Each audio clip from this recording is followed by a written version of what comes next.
Hi everybody, Rose from Bridgewater Public Library today. Thanks for joining us for another holiday video. So I'm going to do another wood cutout, and I hope you enjoy it. Give it a try, something fun to do. We're still doing our classes every other month, so the next class is in January, so watch out for the sign-ups. It's been a lot of fun for myself and I think everyone. So I hope you all have a happy holiday and be safe and come visit the library. We're open, and let's see what I do. Let's see what the wood cutout is. All right, enjoy and have a great holiday, everybody. Hi, everybody. All right, so today's wood cutout is a giant snowflake, and I've primed it in white. I got this at Hobby Lobby. So the plan is I'm going to do ribbons on the outside here, and then I'm going to do a flip cup in the middle. That's the plan. I have like 4 shades of blue and a silver and a metallic-y blue, I think. Yeah. All right, so let's start layering the cup up. Actually, I'll do one at a time. Yeah, we'll see.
Here it is, dried and has varnish.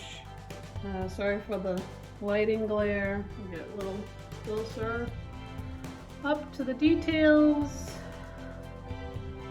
I don't know what the seam is in the middle, because that's bizarre, but here it is. It will be on display in the library. Look out for it. Let me know what you think. And have a great holiday, everyone. Be safe.